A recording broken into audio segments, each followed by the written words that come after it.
Today is the 100th anniversary of the birth of Karol Joseph Wojtyła, known to the world today as St. John Paul II.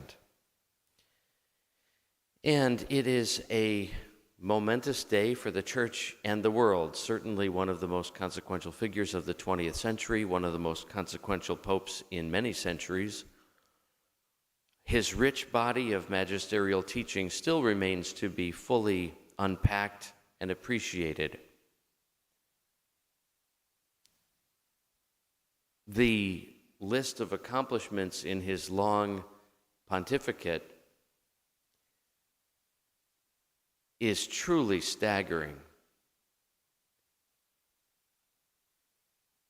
And there are so many episodes and vignettes from the life of John Paul II.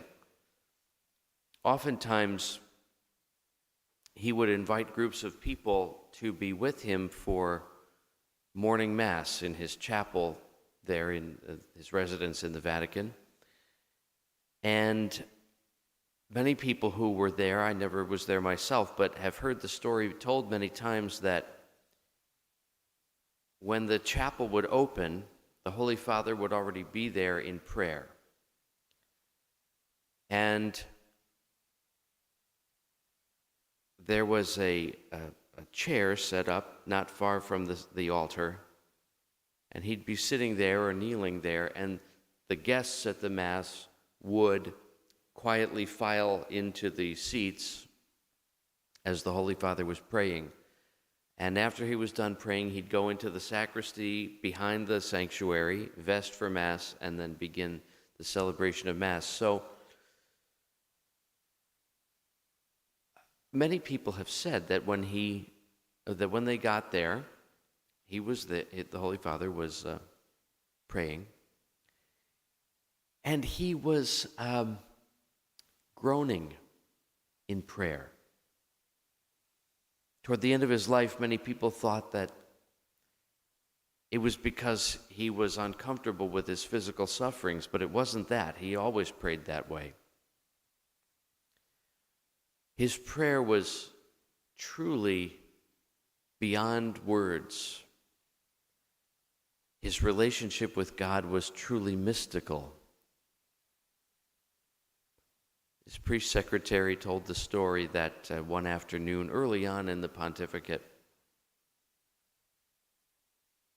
they were all looking for the Pope, and no one knew where he was. And they looked in the study, he wasn't there. They looked in the library, he wasn't there. They looked in the chapel, he wasn't there. The Pope was lost.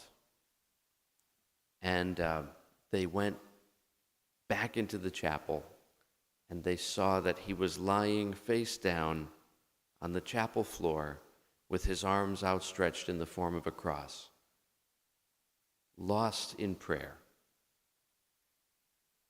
And oftentimes when he was on his various trips and apostolic voyages around the world, his schedule would be very tightly scripted, and the Holy Father was known for, if he saw a chapel or he knew that the Blessed Sacrament was reserved in the place where he was staying, he would just go there.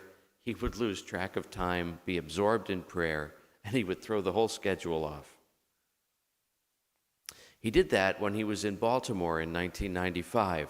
There's a chapel in the place where he was staying. It doesn't really look like a chapel from the outside, and there were chairs lined up in front of it for him to greet people so it would distract him from realizing that it was a chapel.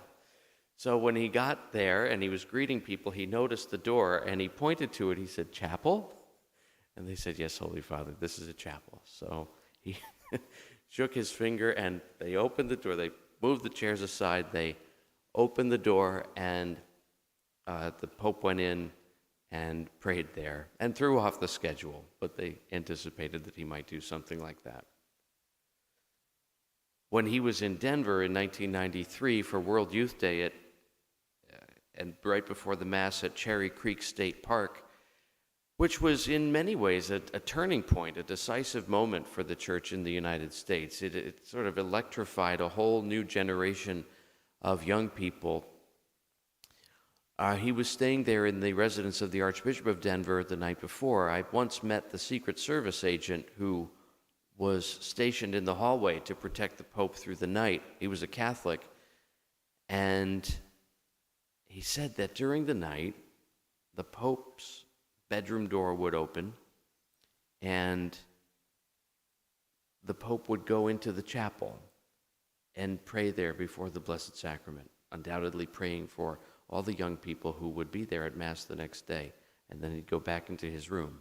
And then the door would open, and he would go into the chapel, and he'd go back into his room. And someone asked the Secret Service agent, how many times did that happen during the course of the night? He said, I lost count. The Holy Father's union with Christ in the Eucharist was truly exceptional.